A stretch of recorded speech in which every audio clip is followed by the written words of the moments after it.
Welcome to Define You Radio, the place to be for real talk and real tips to help you define your personal and professional life.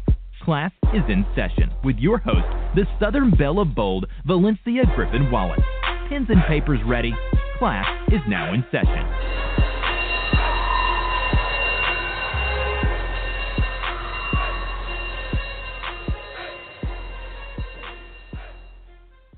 Hello, and welcome to the 2018 season of Define You Radio. Classes in session. I promise, guys, at the end of March, I will stop saying the 2018 season, but technically we're still in March, so I can still say it. That's how I feel. I am your host, the Southern Belle of Bold, Valencia Griffin-Wallace. Define You Radio is the place to get the life lesson strategies, hashtag real talk, and more to help you define life on your own terms. Make sure you are subscribed and connected to all things Define You, including the fabulous Define You movement, which is on Facebook, where classes in session 7 days a week. You can find out more at www.defineyouradio.com. Well, this month's series is all about unapologetic living. That's what we're talking about.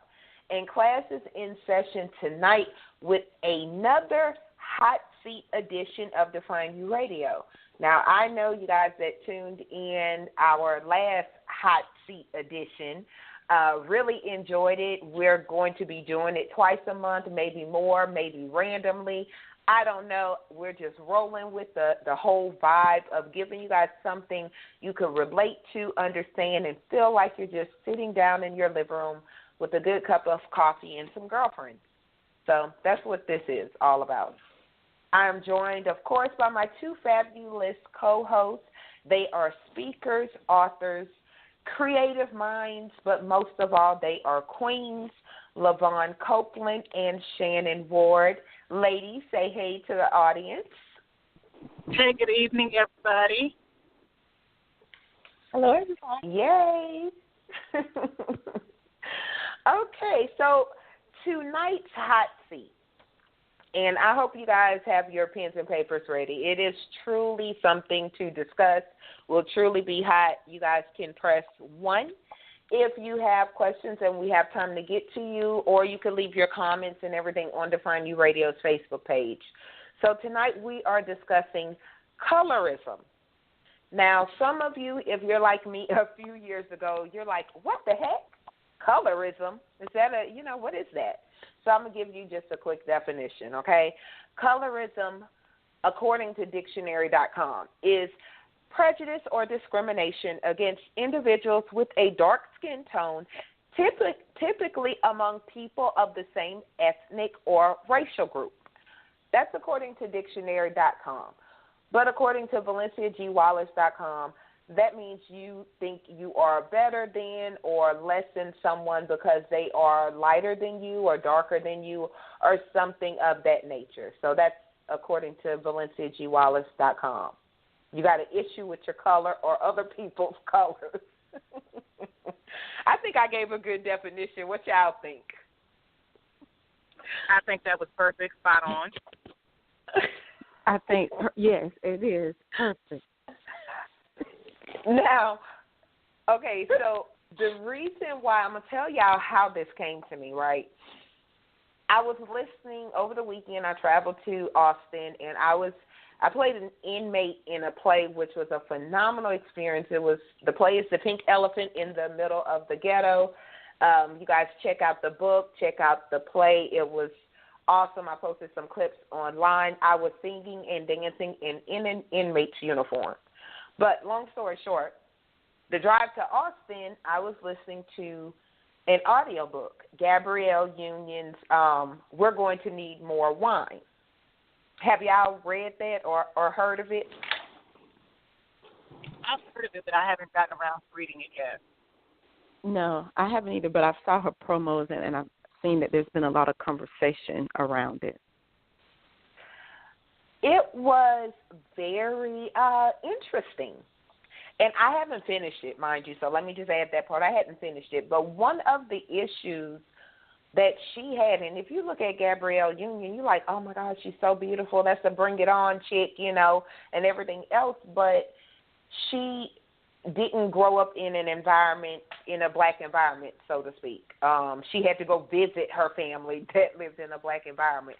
But she had issues with being black or brown skin, you know, because apparently her mother and her sisters are lighter, and she's the dark one that took on her dad's looks. So, and you never would have thought that, because to me she's such a beautiful woman, and for her to talk about, you know, in depth and definitely with pain, her experience of being brown or black. So I personally, I'd love to hear what you guys think about colorism and maybe your experience with it, Shannon. I know you said that that was something that you dealt with in some way, shape, or form growing up, if I'm not mistaken. I mean, it was, like you said, you didn't know that it was a problem until, you know, recently. Exactly. I mean, no, and it's when it's addressed. And, I mean, it's so my family, we have a big family. I have 11 siblings. So I never really paid attention to, you know, I'm lighter, he's darker. I mean, now one brother we did kind of tease a little bit, and it was like, you know, because he's real, you know, the word they use, high yellow, and he's got this curly hair, and we're like, okay, no, you're not related to the rest of us. You are dark. But, you know, these are the things you're saying. You don't really think about them while you're saying them. It's just there. You know, these experiences you grow up with. But like I said, growing up with 11 siblings, all of us are different shades, every one of us. So you don't really pay attention to the fact that, you know, this one might be better than that one, or that one might be better than that one, until someone else brings that into your home. Mm-hmm. You know, you go up, you know, you see it. You're like, I'm sorry, go ahead. That's true. I totally agree. Yeah, and I mean, you know, you got some, I hate to say it, but you have some family members that'll like certain ones a little bit more because of their complexion, and like others less, and when you start to pay attention to it that way, but on your own, you don't really pay attention to it. So it's when Valencia, when you proposed the topic, I was like, wow, like I really had to think for a minute. I was like, you know, that's a serious topic that honestly I don't think, especially in the black community, it's not addressed enough. It's really not addressed enough. We're fine with whatever we want to say. We're fine with Black Lives Matter. We're fine with all of that. Let's be clear. I agree, but we don't do enough to make sure that within our community, within the household, that we're addressing the fact that not only do we allow society to separate us, but we separate ourselves by foolishness like that. Yes. Yes. That is like that. We absolutely do that. We divide within our own selves, our own race. We do exactly as Shannon said. Yes, Black Lives Matter. Yes, we want to see united as, you know, a group, but we will within our own group deteriorate each other. We will tear each other down.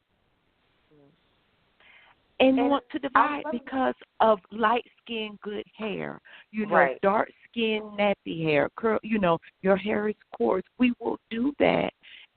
Wow, yeah, I'm totally.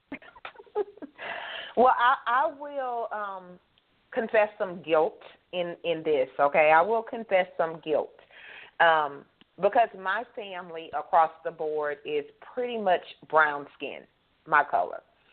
We rarely have someone that's light or someone that's, you know, what I would consider dark. Everybody's pretty much brown.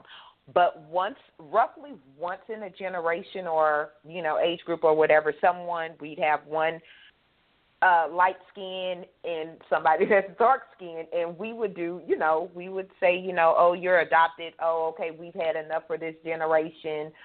So on and so forth. And what's crazy is, like, my great-grandmother was really light with gray eyes and everything, and my great-grandfather was really dark. And I guess, you know, the combination of both of them just created, you know, at least in in my family, a lot of brown-skinned people, and I really didn't look at it anyway, except, of course I would do the teasing, like Shannon was saying, oh, you're adopted, you don't belong here, and, different things like that, but you don't think about it like that, but truly that is, colorism. And if you think about the songs, okay, so if you just go back in your memory and you think about Heavy D, that was my mantra: black coffee, no sugar, no cream. I'm all black coffee. That was it. And then Tupac, the blacker the berry, the sweeter the juice. And I was like, yeah, so I'm in. Yes, I'm good. And but Valencia, you think they've done the same thing with men? They hear what light skinned men ain't in season this year. Black men, black darker men are what's hot this year. You had all these nice chocolate, actors that came out, and people were like, oh my God. So it's like now, I've heard a comedian say, we back, it's in again. But that is truly. That's truly colorism, Yeah. But you think about back in the day, DeBarge, everybody wanted that light skin. You can't tell if he was Mexican or black, and with the curly hair, like DeBarge was it.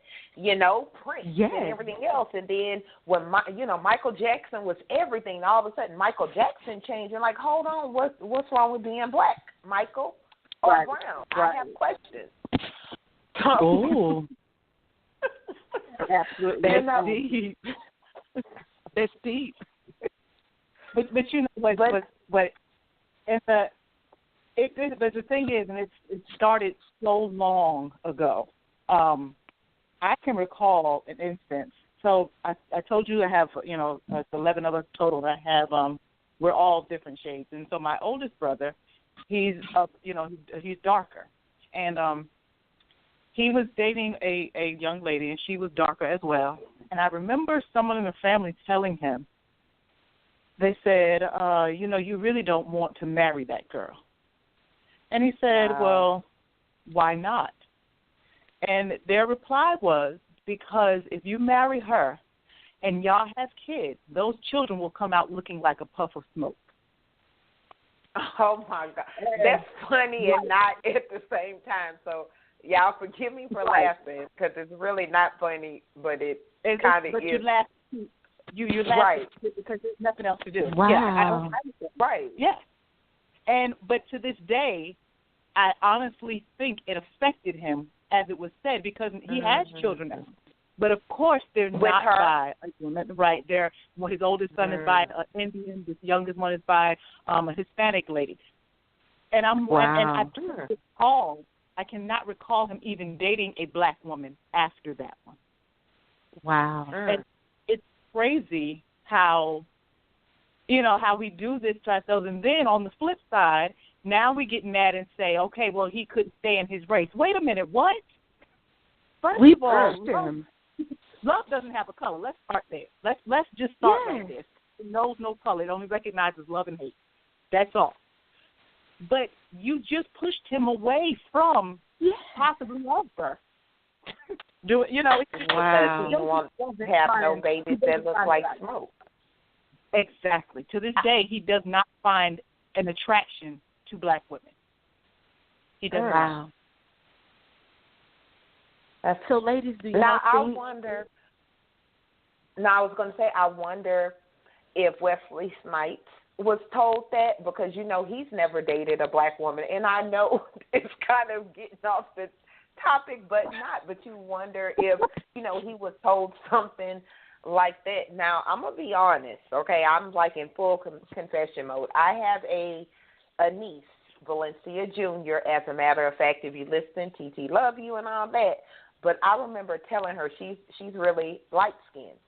And when she came out, I was asking my sister, like, is her daddy white? Because she was, like, extra light.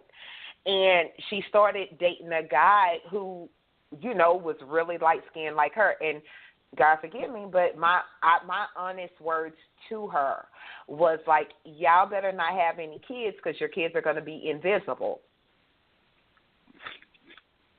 And I didn't think twice about saying it or anything like that, but I never thought of, and, growing up, we used to, honestly call her, like, white girl and, stuff like that, because she was always really, really light, not really thinking how, it would later affect her. Side note, it didn't affect her too much, me saying, I don't want to say that, but they did have a beautiful son who's not invisible, so let me add that. But you don't think about those things till, like, after the fact, like, oh, my gosh, I could have made her have an issue with being, light-skinned or whatever because of my comment. Like, I don't know if people in Louisiana just say it, but, they'll say 2 dark-skinned people shouldn't have kids and 2 light-skinned people shouldn't have kids. That's ignorance at its best. Absolutely. But it's something that's said. So, absolutely. My confession moment. I know I was all the way wrong, okay?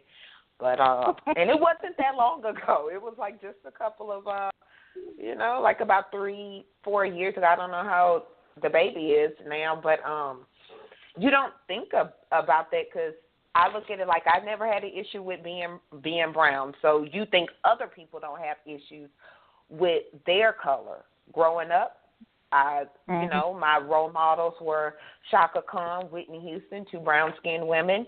My Barbies were brown, so I was taught to love my brownness. So whatever self-esteem issues I had growing up, none of them stemmed from my color. So you're pretty for a black girl. I'd love to hear your thoughts about that. Lyvonne, you're pretty for a black girl.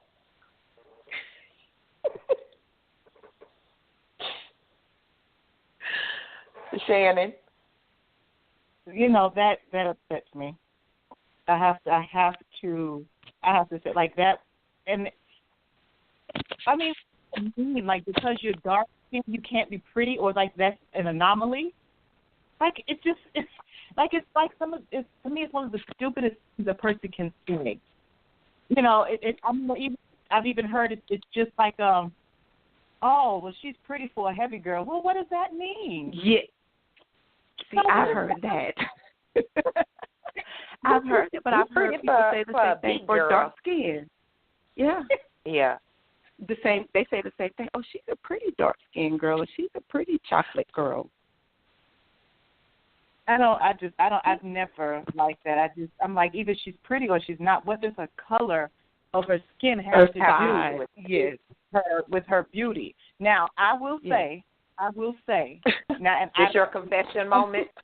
This is my confession. But confession, I don't think it's really that bad because now I look at some, I've looked at some people, and it was a young girl in a magazine. And she was dark-skinned, but I looked at her, I was like, oh, my God, her skin is beautiful. So it wasn't she's beautiful, but it was the texture of her skin, her tone, how even it was. Like, that's what, when I look at it, that's what I was looking at. I'm like, she's even all over. Like, some of us, even us light skin, have, darker spots or lighter spots. She was even all through. Like, there was no variance of her shades. And I was just like, wow, she is gorgeous. But not because she was dark-skinned or, oh, well, she's beautiful because she's a dark-skinned girl. Now, growing up, of course, you think that's okay you think it's okay to say that kind of stuff. You think it's okay to do that. And to be honest, again, confession moment, as a lighter-skinned girl, you are kind of given leeway that darker-skinned girls wasn't getting. You kind of got more attention that the darker skin wasn't getting. And to be honest, yeah, we just relished in the attention. At least I did. I'm not going to lie. I mean, hey, I'm getting the attention over here. You're not, so go sit down, I mean, that's just, But, I have questions. I have so many questions. Okay. Do you consider yourself light skinned or dark skinned? I consider myself mocha. That's not an option. If there's, like, real talk, if there were two options, because, you know, there are two options: light skin, dark skin. Like, if somebody asks you that, what, you can't answer mocha. Mocha is not an option at this juncture. Well, I would just like to go on record saying that if, you know, Jesse Jackson and others can create their own language, I should be able to create my own skin tone. But I'll come back. I know, because it's like we are so many shades. There are so many variations from the lightest to the dark. It's like you know, if you put into, where would you draw the line as to, okay, all of this shade and here, from this shade to here is light, and then this shade to here is dark? Because I think I'm that nice middle color. You know, I'm somewhere right there in the middle. So, but would I make the line for light skin or dark skin? You know. See, that's the way I feel. Well, I'm right down the middle. But y'all know. Now, see, if somebody asked me that question, I would be like, I consider myself brown skin, and it kind of depends on the time of the year. Because, of course, during the summer I get a little darker, and during the winter, whatever. But I don't think, like, but the paper bag test, I think that's the line.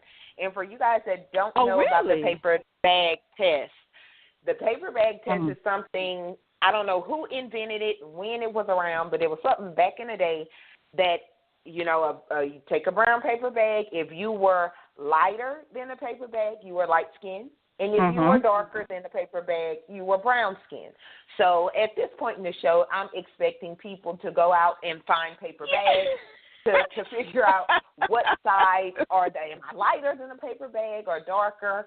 But it was a real But listen, you got people now that's doing that. They in there in that kitchen drawer looking for a brown paper bag. But hold on. And I'm like, who has paper bags anymore? I know. Listen, I have questions. So what about those of us? Now, I would consider myself the shade of the paper bag. So I'm not lighter than it or darker than it. I'm the shade of the paper bag. So then what am I? You are paper bag.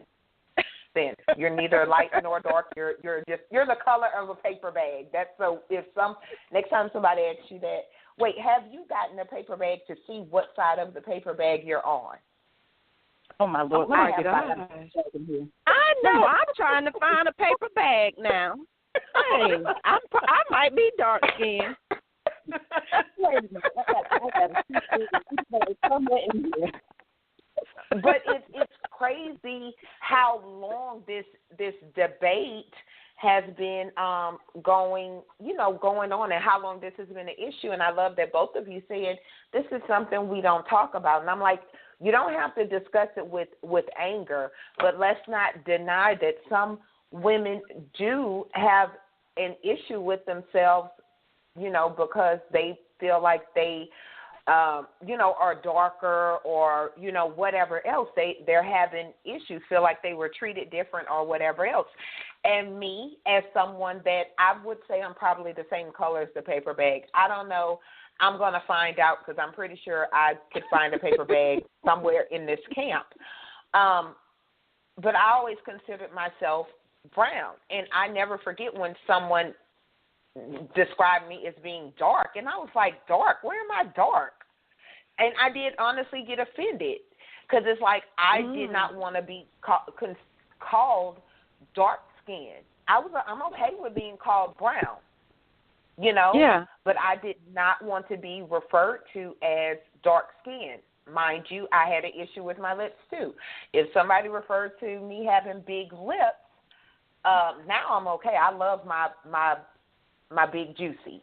But I know I used to I don't have big lips, because, and you think about that's something that's ingrained, dark skin, big lips, next thing somebody's going to say, oh, you look like an old slave. But now everybody wants, big lips. Everybody.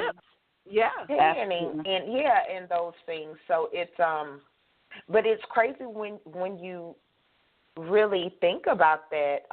My friends have always been various colors and races. And I could honestly say I don't personally think I had any friends that thought they were better because they were on one side of the paper bag or acted a certain way. Not that I can recall at this time, but if I recall it, I will put them on blast on the Facebook page.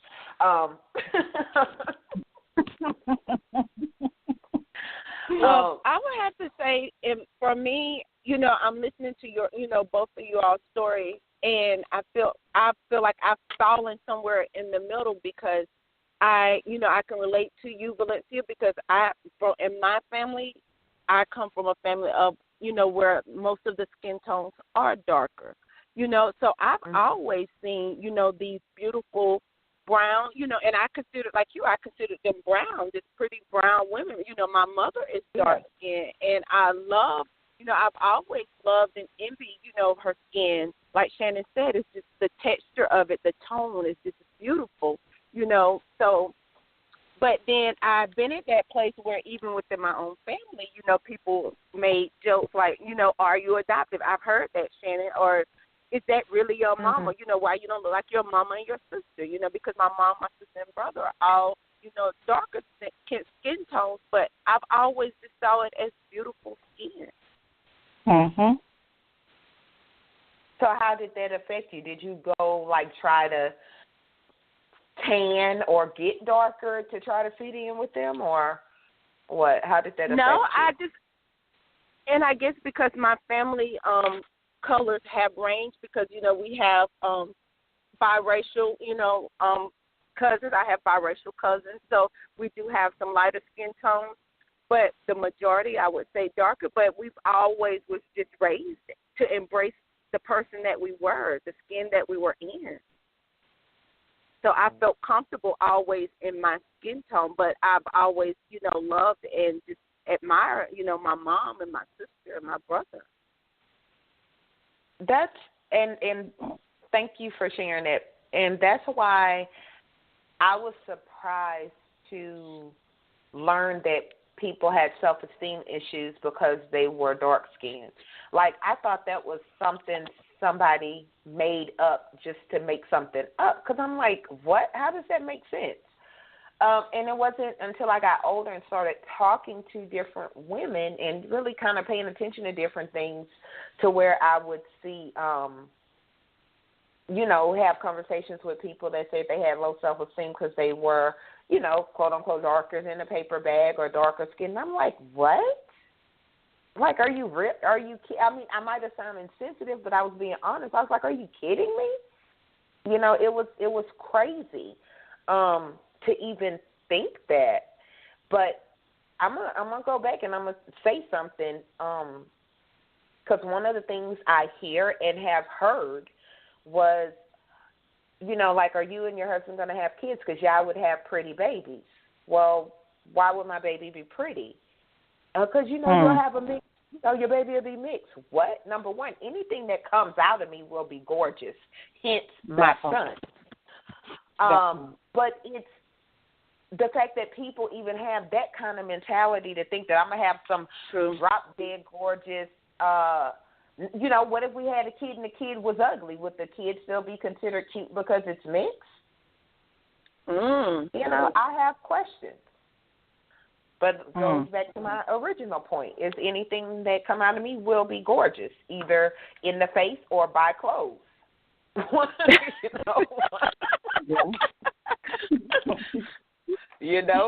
is something I think society says. I think it still goes back to society, how society views. They view that mixed child, that's going to be a beautiful skin tone, nice hair, it's automatic. People think that when they see a biracial couple, it's automatic beauty. Assume that we're going to, y'all make some pretty babies. What? Number one, who even says that? Because that's totally violating my space and my, whatever else. But it's I'm sorry, they have some ugly mixed babies. They have some, some people won't say they have ugly babies, but they do have some ugly babies of all race, genders, and skin tones. Every baby is not cute because it's, people just want to be all cute and cuddly, but let's be honest, we have all seen an ugly baby. So just because I'm, I don't know what would happen. I may have an ugly gene that go back in my DNA somewhere. My husband may have an ugly gene, and those genes may come forward, and here it is. I got this ugly mixed baby that society has messed my head up to think the baby was going to be cute because it's mixed. And I got an ugly baby.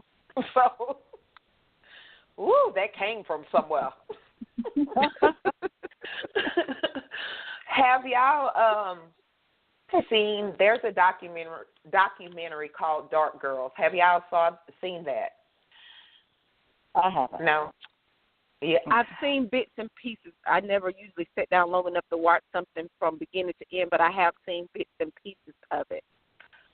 I was disgusted by it, honestly. I saw it a couple of years ago, and I was like, whoever made this documentary needs their house egged, because everybody they had on there, basically, Shannon, and I do suggest like you watch it like as much as you could stomach, but basically it had everybody on there that could not pass the paper bag test saying how much they hated themselves.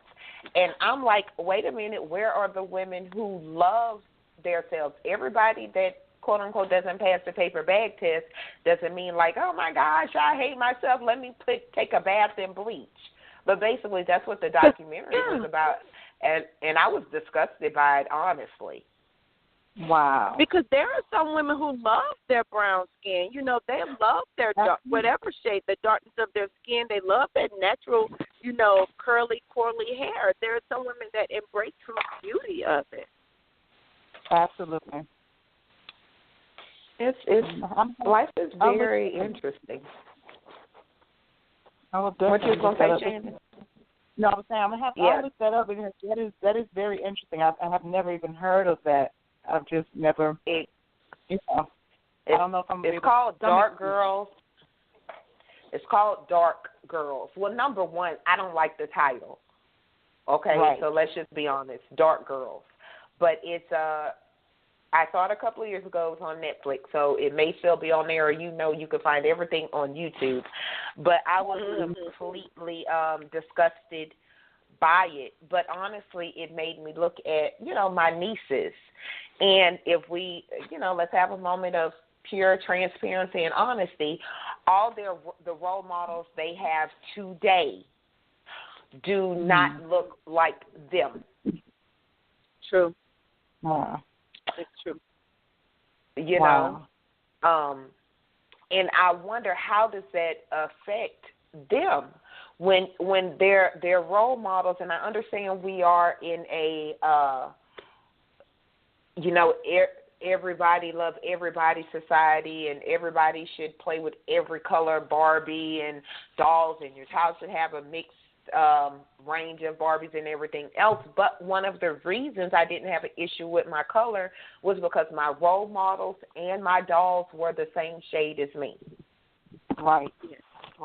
And all of their role models, if you look at the songs kids are singing, they are all very much on the other side of the paper bag. I don't even know if they would even qualify on a level of paper bag, because everybody, wants to be mixed with something. It's like a sin to say I am 100% black. No, I have Indian, some Brazilian. I have, maybe the hair that I have on my head, but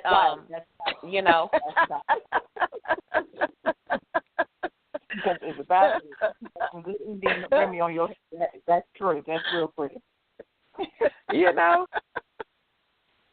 But how do you tell kids today that your skin tone is beautiful, everything about you is beautiful, when nobody that they see as a role model you know, it's like, you know, they're not seeing anybody as a role model that looks like them. And the people that has the fame and has the money and have all those things that, you know, the beauty that little girls look at and, you know, perpetuated by society doesn't look like them. Like, how do you even have that conversation? You know, go ahead, Shannon. I have to say this. In this particular arena, I have to be grateful that I have a boy. Because #Amen. Even the role models for the boys, I'm still like, it makes me cringe with that he wants to let his hair just grow out and just be nappy. Son, at least comb it, something, pick it. No, he doesn't want to do that. Leo and Tayo don't wear their hair like that. It's all over their head. And okay, son, all right. But at least he sees some that are his color, that are his shade of black. They're not, you know, they're mixed of colors, but he doesn't have to see, like you said, the ones that's on the far end of the paper bag that probably won't even have to go through a paper bag test. He doesn't see that. So as a boy, I'm extremely grateful that that's not the case for him. Now those are girls. So Shannon, women we have to deal with compared to our men. Would you say that? I would absolutely agree with that. Absolutely. Yeah. Okay, so now this is when the conversation turns left and gets really hot.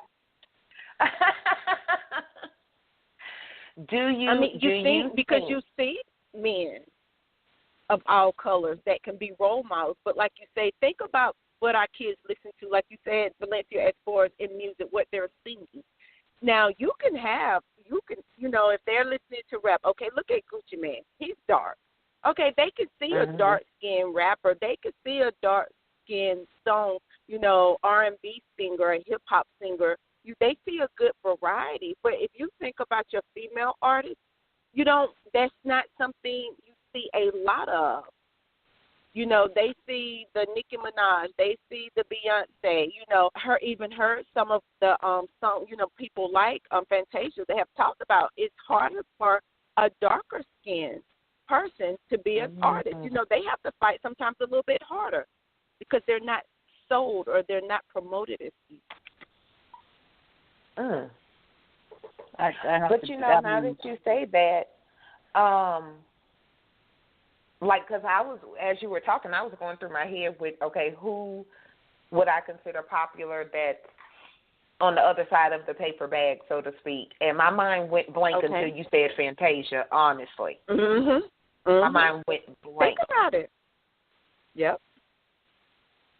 So what do our daughters see until you start having, you know, people coming in like not Taraji, but being Mary Jane, where you see this pretty, you know, Gabrielle Union as this beautiful, you know, dark skin, you know, professional. What did you mostly see on TV? Even if you think about TV, you don't see a lot of actresses that are, you know, what we would consider darker skin. So what do our daughters have to look up to? Because you have Idris Elba that comes out and, you know, ladies are like, oh, my God. You have all these actors, you know, that are these dark-skinned men that are popular. So our boys do have image, but what does our girls have? Not much. And I mean, and I'll even say this even about being Mary Jane, because that kind of concerns me too. And it's almost as though she can't be dark-skinned and successful and have a man. She's got to be having relationship issues all the time. Like, why is that? Wow. That I don't want them to see that. You know, if I had a girl, no, I don't want you to see that part of it. That's not what we want you to see. And it's crazy because even as you begin to talk about it, I was thinking about other artists and other movies, and I'm even thinking about Queen Sugar. And I think about how 3 children. Now you have the 2 dark-skinned ones saved in Louisiana, and they've tucked it out. Come on now. But now you've got the mixed one that's the professional.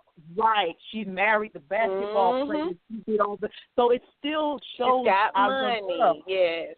Right. It still shows girls that okay, maybe the dark-skinned girls still, they're not winning. They're not winning. You got to be high yellow. You got to be red bone. You got to be all that to actually have something in life.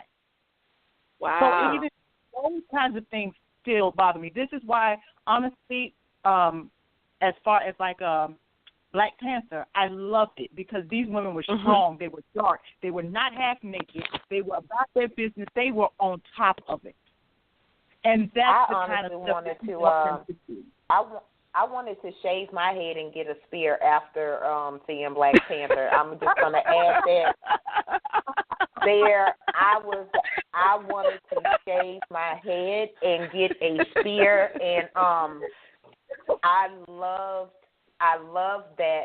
But let me add this, because I loved. Oh my gosh, because I love the. You know, I call her Michonne. I don't know her name in real life, but, you know, the lead Black warrior queen is actually, she plays in The Walking Dead. Her name's Michonne in The Walking Dead. And so I don't even know her name in real life, but I always thought she represented like that powerful, strong Black woman. One of the things about in Walking Dead, you know, you got this strong, powerful Black woman, right? And everybody on the show, you know, having relationships. I mean, it's a zombie apocalypse or whatever, except her. Wow. As this strong Black woman, she was kicking zombie butt and taking names, just how she was in Black Panther, just, you know, a different thing. But I love that you say that, and I don't know if what we see is affecting what we do or what we do is affecting what we see, because we see it in TV, but think about the women you know that are, you know, brown to dark skin. Are they in relationships? Or has the media gotten so much in their head that they think, you know, as a strong Black woman, I just can't, you know? Wow. I'll go so far as here, and I don't know, Valencia just might get me kicked off. I don't know. But I'll even, let me go further. I actually sat one day and just paid attention because I've observed a lot, and I paid attention to a lot of, even I know here in this city, a lot of pastors. The wife of the pastor is a specific look. She's really petite. She's on the far end of the paper bag. She's either got this really cute short cut, real life, or right, or she's got this really cute short cut, or she's got some nice weave down her back. And if I can pull 10 pastors, and out of 10 of those pastors, 9 of their wives have that same look. Oh wow. So, it's something that's there, and and the thing is, I don't really even know if a lot of people are recognizing that that's there. I don't know if they notice it's there. And again, what does that say to our other girls? What does it say to our darker skinned girls? What does it say that, you know, in order to, you know, be successful, to get the man to live the life that you see, or to be somebody of prestige, you needed to be this shade. And you're not that shade, so you're just going to get this. You're going to get, and what's funny is because, now confession moment here, I used to tell my older brother, and as I think about it now, it makes me sick that I even said it. I would tell him sometimes, well, you know what? You need to go outside and work anyway, because you too dark to be in the house. I will be a house nigga. Oh. Yeah. But you know what? And the thing is, it's imputed in your brain from somewhere. These things pass down through the family line. And to be honest, in order to change it in society, it's got to start in the house. You got to start in your house. It does. But people are scared, to have a discussion about it, that means that you're admitting that it exists, you know? And the thing is, I'm not mad at anyone on any side of the paper bag. If you cool with me, I'm cool with you. That's my philosophy in life. Exactly. But then you'll see different, and I've seen it, honestly. Like me being 100, I've seen different posts on social media with people saying different things like, I don't understand why black women have a problem with me because I'm lighter skinned and stuff like that. And number one, it's disgusting to even see that. Why don't you have a discussion? Because it may not be your skin tone. It may be your attitude, So let me add that too. Says, don't assume somebody don't like you because you're on one side of the paper bag. It just may be you. Nothing having to do with nothing else. But it's those discussions we don't have or we don't have civilly, It got to be some animosity, light skin against dark skin. Like, what? Are you crazy? Life is very interesting. And, like Shannon, I'm very fortunate that I have a son, but I never forget. And I can't remember how old he was. And my son told me one day he wished he was light skin or mixed or something like that. And it took me, I was like, I thought maybe I was half asleep or something. I was like, what? Where does that even come from? So then at that point, I, talked to him about loving, his beautiful brownness and everything else. And to this day, I think Cameron was like in middle school or elementary when he said that. And so I don't know exactly where it came from, if it came from, his environment at school, which was very diverse, or, what it was that made him say that. But that, like, hurt my feelings. Like, how can you not be okay? Like, I didn't even know how to respond to that almost because I was like, what? So I don't know I would just say have those discussions definitely with your kids and with your friends and everything else, because that's part of the problem. If we don't discuss it, like, I honestly didn't even know this was a real thing, self-esteem wise. I honestly didn't know that till a couple of years ago because it made no sense to me. If somebody said they had low self-esteem because they were, fat, I could understand that. Versus, or I have low self-esteem because I've been skinny and teased and called skinny. Like, there's so many things like that you see. Versus, I have low self-esteem because I'm dark skinned. Like, how does that even happen? Now I see it, but like women our age, where we grew up with those brown role models and stuff like that, I honestly don't understand it. And even growing up here in Louisiana, where we have levels, I call it levels to blackness, because we have Creole and we have this. You don't know what race you're looking at half the time because, somebody could have. And I think that's pretty much everywhere, but it's still an issue. And a lot of people, and I've heard this, which I thought was utterly ridiculous to hear, somebody that has never dated interracially ever told me, I always thought that, like white men were attracted to lighter skinned black women. Oh. Wow. Wow. Now that's a first for me. Yeah. That's something. Like, I always just thought white men preferred black women that were mixed or lighter and everything else. So, this opened a discussion. I feel sorry for my husband sometimes. So I brought it to him. I was like, would you prefer if I was lighter or something? And he, of course, looked at me like I was crazy.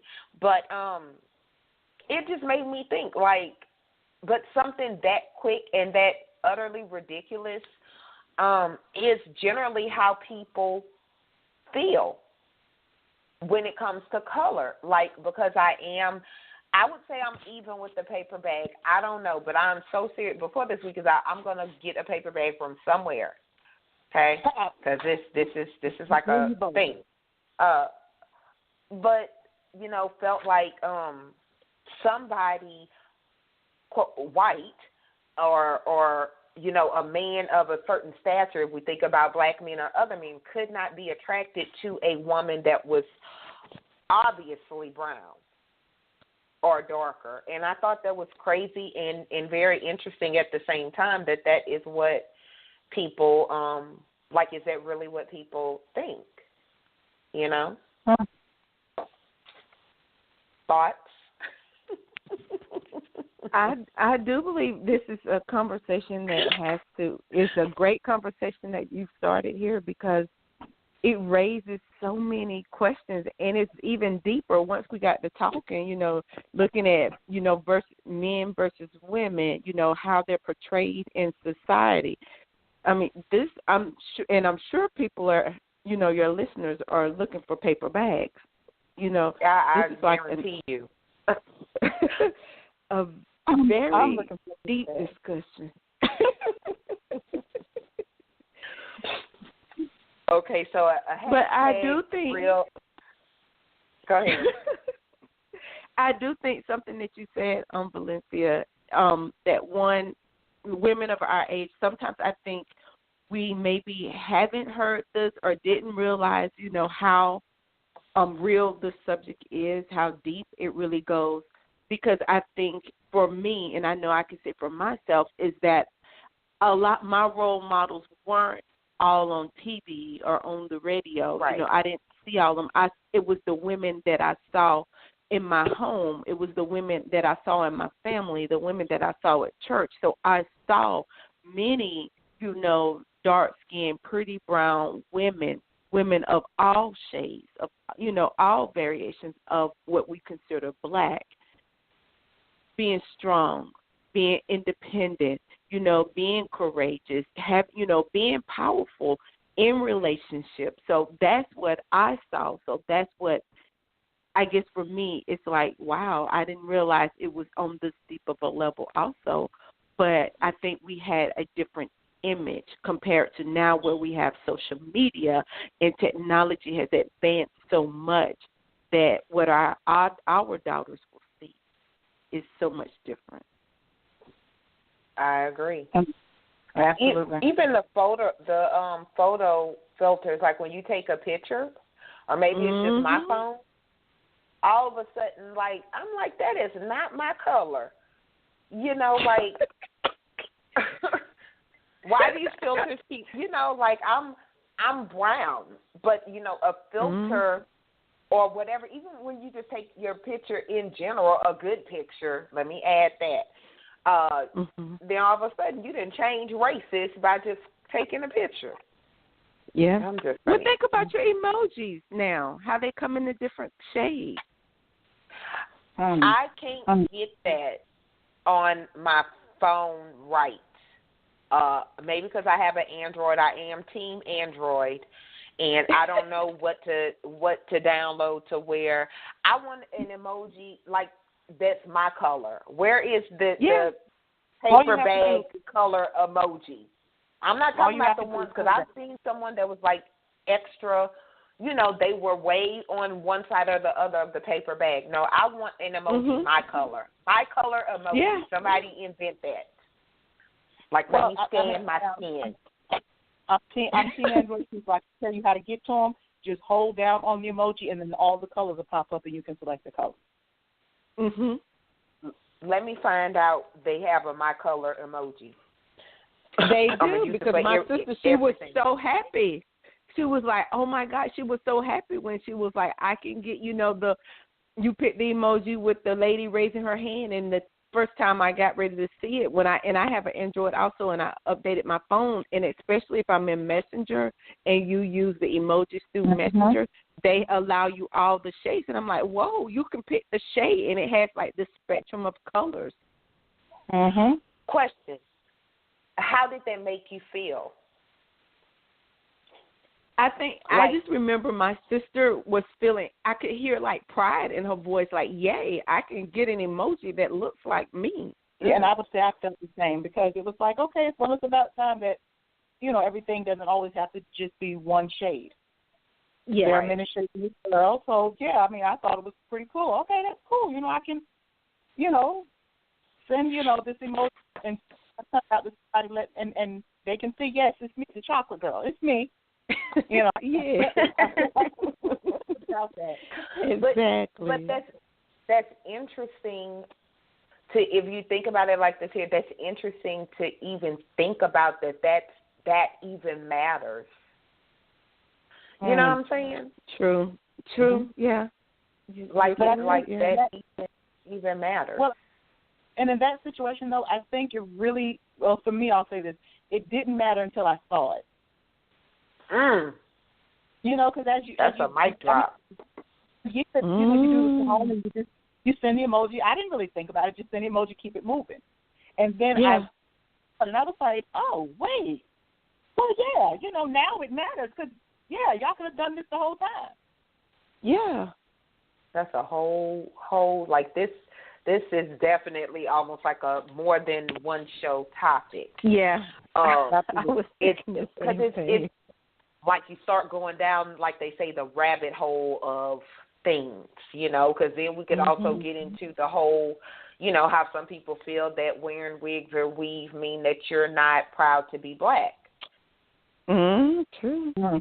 And so it's like, okay, we went from discriminating against each other by color to now it's a hair thing, you know, okay, or if you want to do a blonde, you know, weave or wig or whatever, like you have a problem with being black. And I can't remember the situation, but I do remember specifically saying I am black 24 hours a day, period.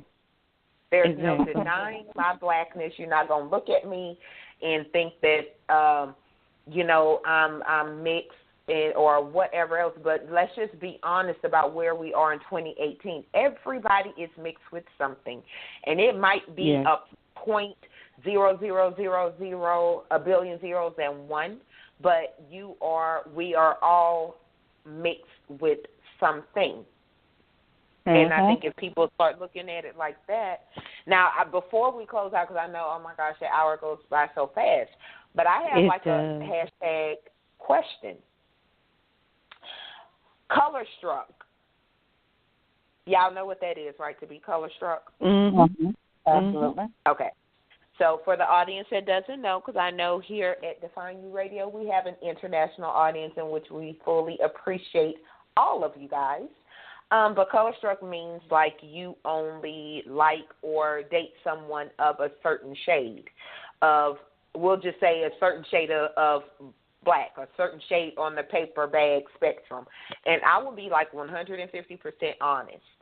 I would not, my rule was if you had to be my color or darker for me to date you growing up. That was my rule.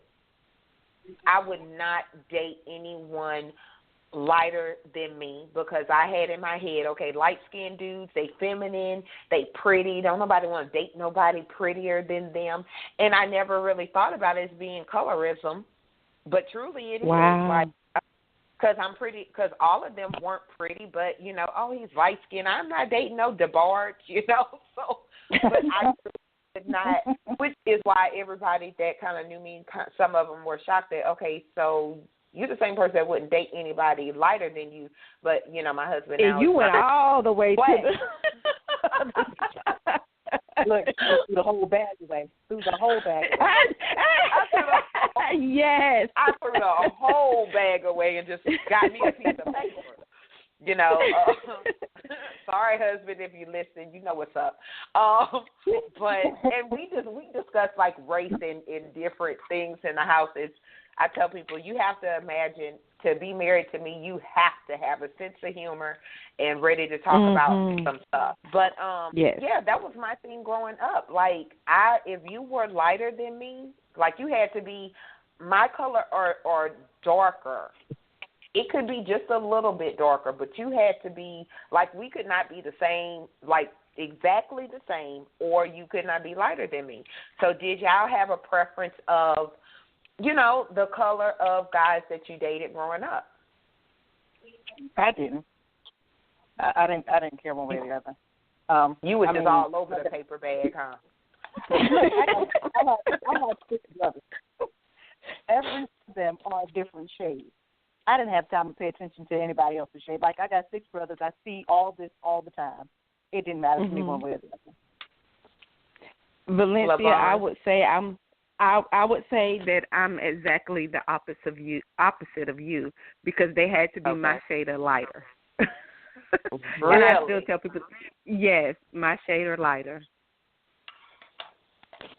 Ooh. So yeah, totally opposite than you. That is like so very interesting.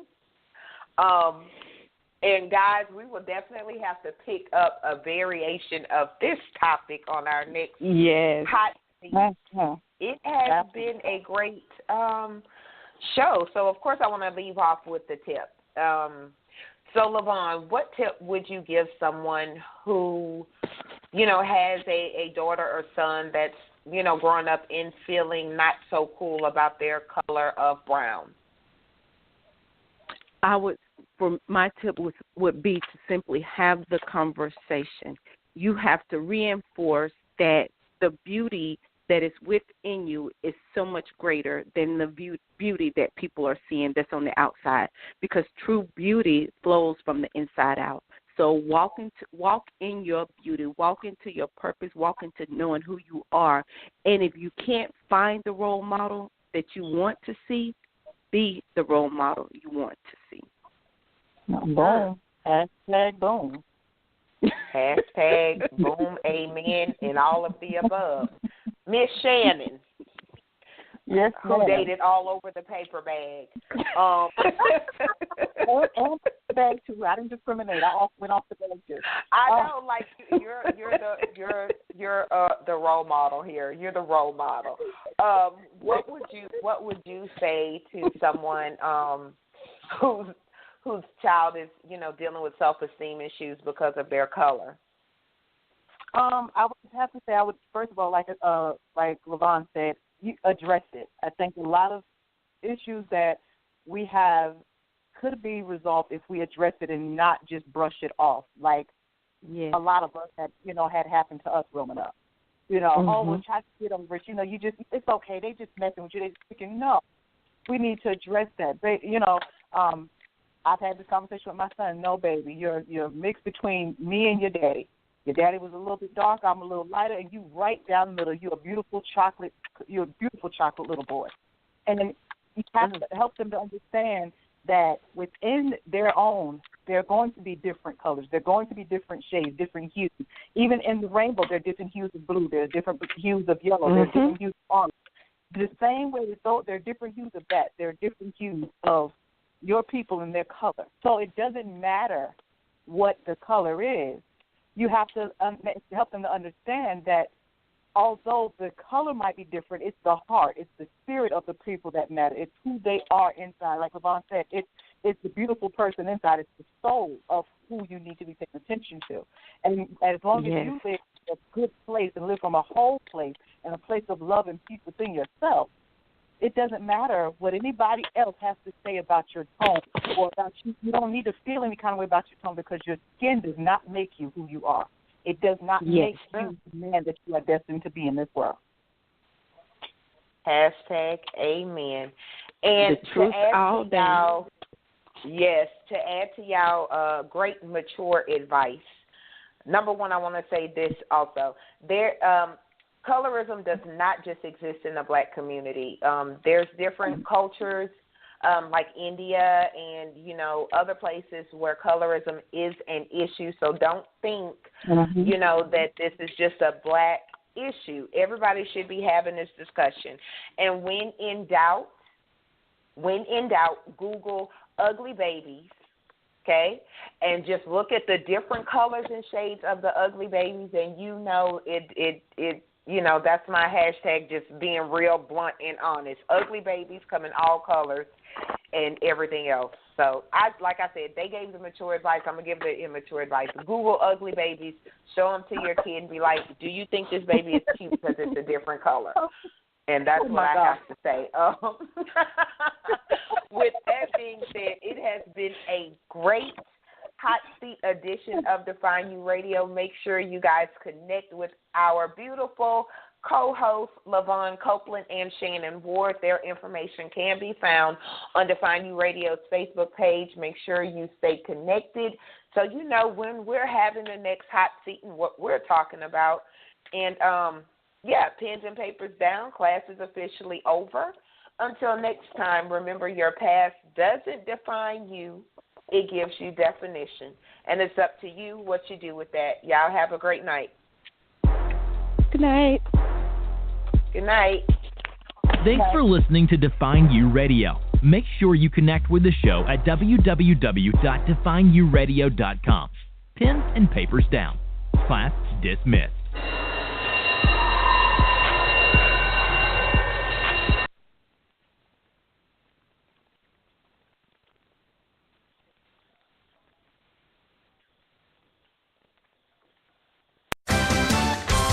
What a matchup! And what a team, Mike. Metro PCS and the iPhone SE for $0 on a network that covers 99% of people in the U.S. Oh, impressive. Play with the best. Switch to Metro PCS on an unlimited LTE plan and get a 32-gig iPhone SE for $0. Metro PCS. Coverage not available in some areas, plus sales tax. Claim based on talk and text. Not valid for active numbers currently on the T-Mobile network or active on Metro PCS in the past 90 days. See store for details and terms and conditions. Hi, it's Jamie, Progressive's Employee of the Month, 2 months in a row. Leave a message at the... Hi, Jamie. It's me, Jamie. I just had a new idea for our song about the Name Your Price tool. So when it's like, tell us what you want to pay, hey, hey, hey, and the trombone goes, blah, blah, blah, and you say, we'll help you find coverage options to fit your budget. Then we just all do finger snaps while a choir goes, statements coming at ya, statements coming at ya. Yes? No? Maybe? Anyway, see you practice tonight. I got new lyrics for the rap break. Progressive Casualty Insurance Company and Affiliates. Price and coverage match limited by state law.